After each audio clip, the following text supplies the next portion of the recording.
With God, there is always more. More love, more life, more freedom. Welcome to Zoe's Exploring More with Michael Thompson. C.S. Lewis once wrote, "Our Heavenly Father has provided many delightful ends for us along our journey, but He takes great care to see that we do not mistake any of them for home." Join me and the team as we explore the kingdom together, discovering the deep truths and offering encouragement for the journey.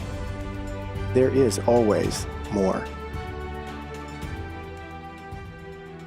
All right, we want to welcome all of our friends and allies to the Exploring More podcast. I'm Michael Thompson. I'm with my friends S.J. Jennings and Scott Stankiewicz, and we are going to explore a little more into the larger story. This is going to be the first of a two-part series on two realms and two kingdoms. And why we're doing this, why we're talking about this, why we want to explore this is we have found that in our lives and in the lives of so many men and women, they live a life without context. They don't seem to understand that the larger story that their story's in. And so we found that if you don't understand the larger story that your story's in, it's very, very difficult for you to play your part. There's a context to our story with God, our story in Christ, our story, the environment that it's playing out. And if we lose our context or we've never had it, we tend to play small, to walk in a story that revolves around us, our thoughts, our comments, our actions, our behaviors, our choices. And that really is a small story to be caught in. You were made for a larger story. And so when you try to live small, it really doesn't work. When we talk about orientation at Zoe, it's the idea that a man or a woman knows who they are, where they are, and the good that God's up to in their lives. And so this podcast, this two-series podcast, is devoted to that second question of orientation. Where are you? Do you know where you are? Do you know how it works? Do you know how God designed it? What the enemy's up to? And the significance and the importance of you in the story. So we just want to explore that today as we step in together. So when you hear the larger story, SJ and Scott, when you hear the idea of life in the larger story, where does that take you? Where do you go by default? What's that stir up in you? I just think back to my 14 to 25-year-old perspective. It was a large story. It was all about me. It was as large as I could be. Large and in charge. Large and in charge. If it's up to me, it's up to me. Lead follower, get out of my way. And if it went well and I scored more points or we won, it was because of me, and or so I thought. And if we didn't, it might have been because of you, but it was probably because of me. I mean, I had that much control.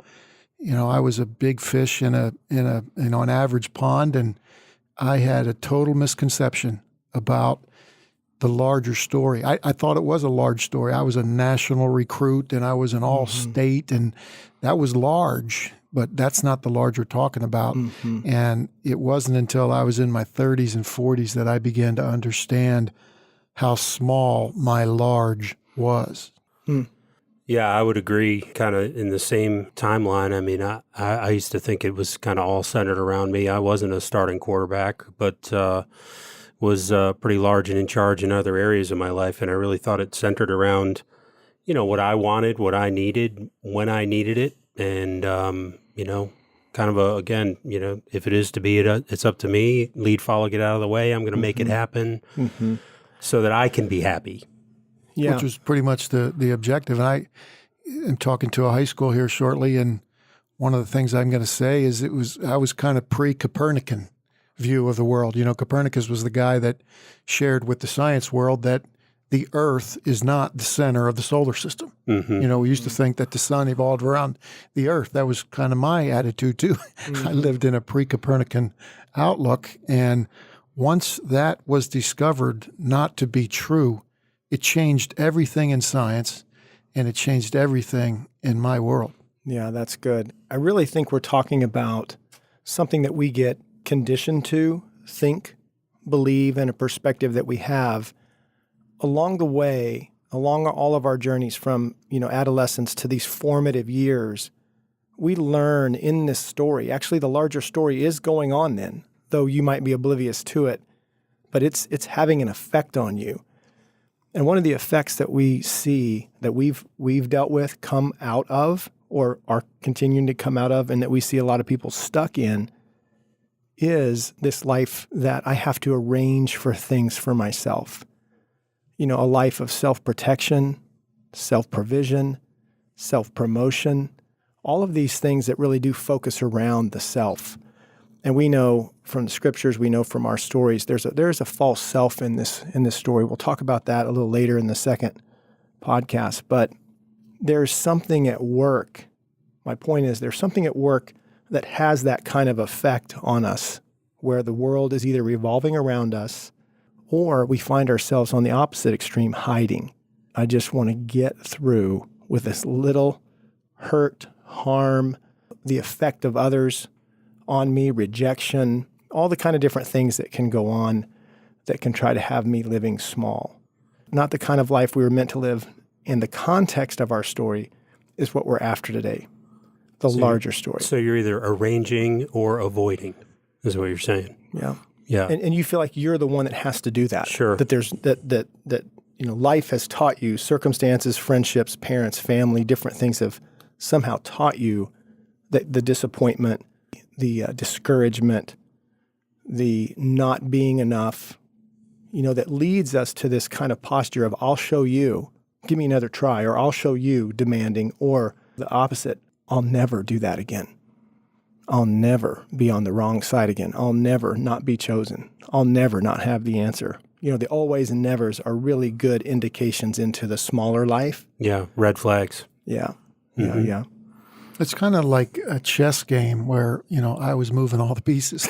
Yeah, I was playing both sides of the on board, both maybe. sides, the black guys and the white chess pieces. And, I was playing against myself, and I was the omnipotent, chess master. Mm-hmm. And that didn't go well, when I got in a real chess tournament. Yeah. It didn't work very well. Well, the hardest part about that is all those pieces are lives. All those other pieces are lives of others, men, women, teammates, family, people that you're doing life with. They're on that board.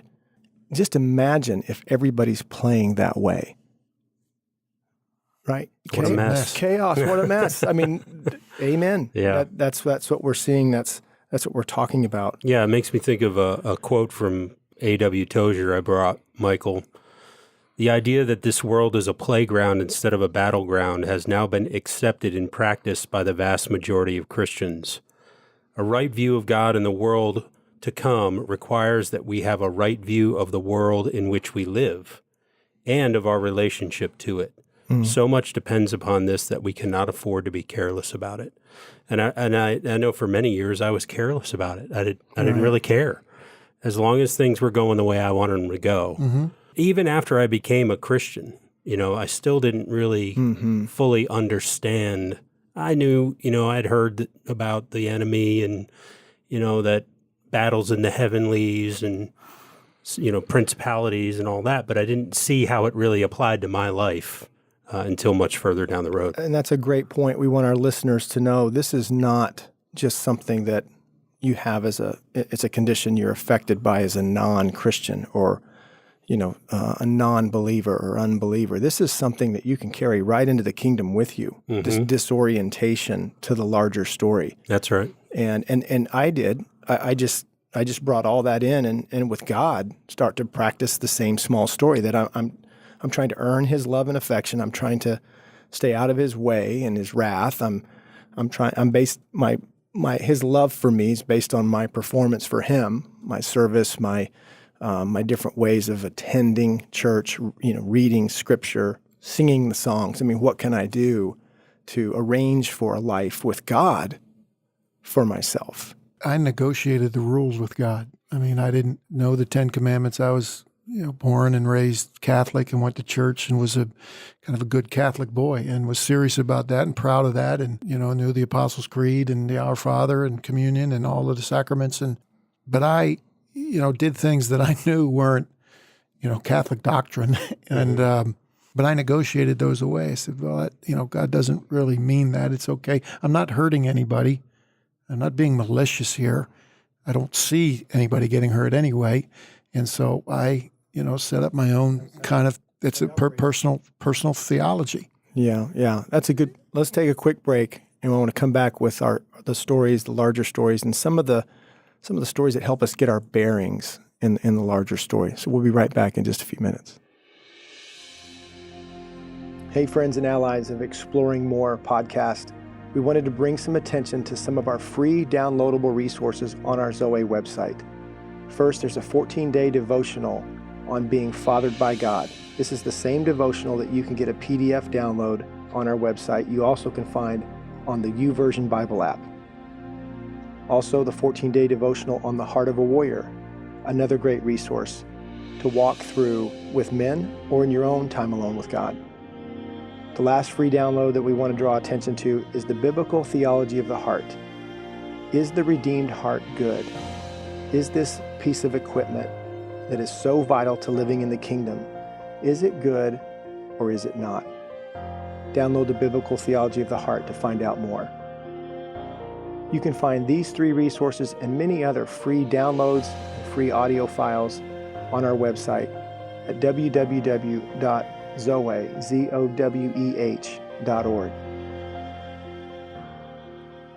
All right, welcome back, and want to continue to explore more into this idea of living life in the larger story, having a context in our lives that helps us live well.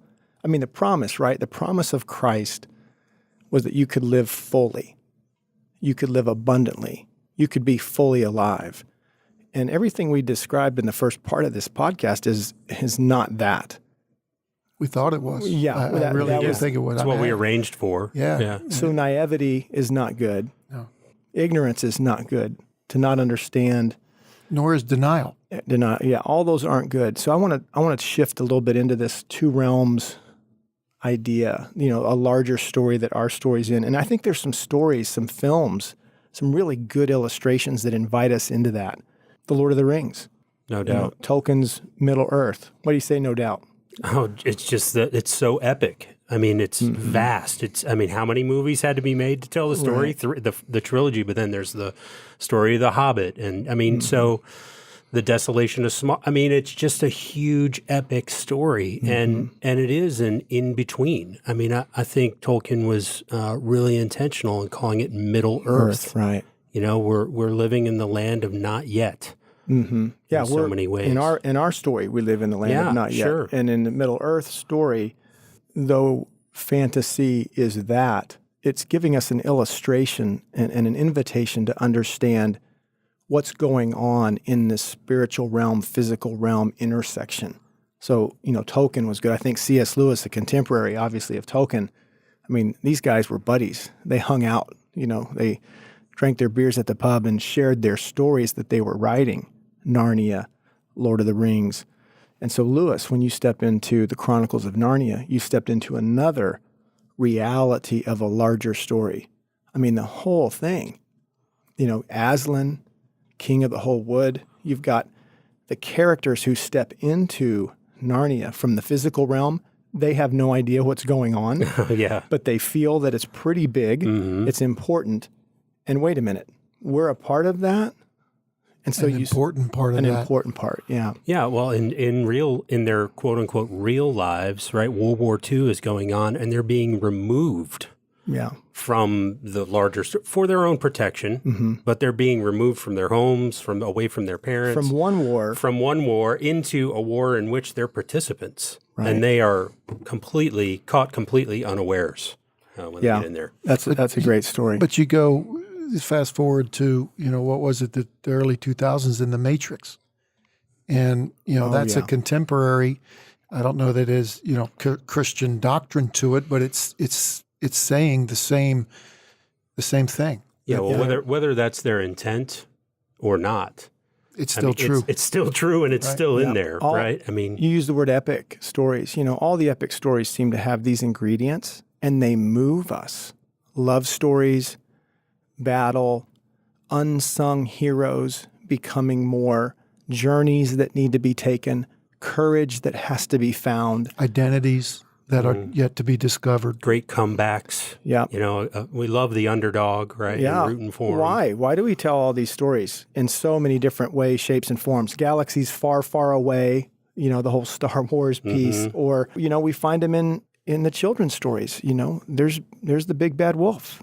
There's the wicked witch. These epic stories have all these ingredients that the larger story, they're borrowing all of their power and all of their significance from a much larger story that God is authoring, and that we know we're promised how it ends, but we live in the not yet. We live in these middle chapters, and it is a incredibly significant conflict between good and evil. If we could take that like a vitamin daily and just enter into the reality of that, knowing that stepping out your door, my goodness, even inside your own home, there are conflicts and challenges and battles. And so acknowledging that there's a spiritual realm is a great first step towards living in the larger story. Well, we've been, so many times together, us men on, the Zoe retreats, and so many men say, and I remember the first time I said it, if this is true, it changes everything. Mm-hmm. And that is a significant day in a man's life when they come to realize the size of the story that they're in and their appropriate sizing of themselves in the story, and then ultimately the size of the creator and God and the author. Who's authoring the story. Yeah. You start to gain proper perspective, and then that affects your decision-making, right? It affects your planning. It affects your preparation. It affects everything. Mm-hmm. And I remember, I don't remember the day, but I remember the season when I said, wow, I've got some refiguring to do here because things are not what I thought they were, for the last 15 years. Yeah, I want to go to two things. One, the chessboard, but before that, graduating to the larger story and seeing the larger gospel that's there in the larger story actually doesn't make you small or smaller. It invites you up and into more. Yep. It invites you into a significant part to play. So that same chessboard that you talked about earlier, what if we were involved in that battle and we could actually be a part of touching the different pieces, other lives that are kind of within our sphere. But we had the opportunity to do that as oriented men. What made it so bad before is you're not oriented, so it all revolves around you. What if it revolves around something much larger and you want to put pieces in places to love them well, protect them well, and do what is yours, your part to play in a larger story for the advancing of the kingdom, for the coming of Christ, for the love of God. Oh my gosh. That's glorious. And we all want to be part of something epic. There's something in our heart that makes us want to be significant to someone for some reason, for some great cause, even to the point that I would die for my children or my wife if I was asked for that. I hope I'm not asked for that, but there's a significance to that. And in a smaller way, you want to take the last shot in the game. You want to be the most important player. I always wanted to be the quarterback. And I had that out of perspective, but the gospel calls us into a significant role, whether we're the, king pawn, to rook 2 or, wherever that move is, or we're the king, in that particular game, or the rook or the knight. We have a role to play. It's very significant. And my goal became to play my role well. Not all the roles, but my role well. Yeah, I think about a term that's used in actual warfare, and it's called total war. So there's warfare where armies battle against one another, and then there's total war, which is women, children, civilians, everyone's involved. And that either sneaks up on you and you're caught off guard and swept up in it, which is not irredeemable, or you're aware that it's coming, you're aware that it's a possibility, you're aware that it's happening. I'm going to be involved in this whether I wear a uniform or not. Right. And you do the research and you prepare yourself so that when the battle comes to your doorstep, you're ready. Yeah. this idea of a context, as we wrap up, part one, I just want to say that we're talking about the context of our lives and the relationship between the characters in a story and the story itself. So, I've said this before. You go back to the days of Blockbuster, and you'd step into the store where we used to go get our movies, and it was all arranged by genre. It all had its storylines. So you knew, over there's the cowboy stories in the Westerns. Over here is where you're going to find all the science fiction, Star Wars. Over here you're going to find the romance stories, the love stories. Yeah. And so, what is the context of our story? And I mean, even now still, my kids will pop into Netflix. You're still looking at the genres. Yeah. And so I remember first time I heard this was from John Eldridge, when he talked about the context of our story. He and Brent Curtis wrote a book called The Sacred Romance, and it was there that this whole idea for me 15 years ago began, when they proposed that we live in the greatest love story set in the fiercest battle. And that context alone gives us an idea of the kind of characters that are in this story, in the spiritual realm, physical realm, and the intersection of the two. There's always a relationship between the context of a story and the characters in it. Middle Earth has certain characters because of the context. The 100-Acre Wood has certain characters, Winnie the Pooh and Tigger and the gang, because of the environment that's in. And so it's really important as Christ followers to understand the larger story that our story is in, and the part that we're being invited to play, and how we can best play it.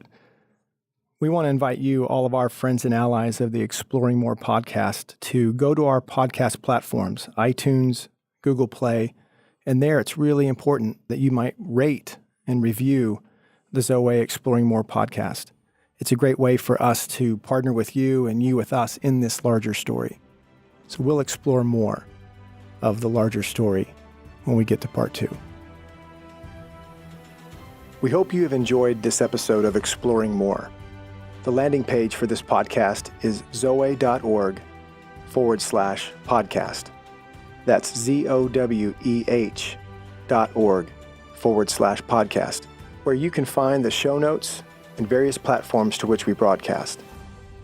You can also find us and the Life of More by visiting Zoe on YouVersion Bible app, Right Now Media, our Facebook page, and Zoe on Instagram and Twitter. Remember, with God there is always more, and you were made for more.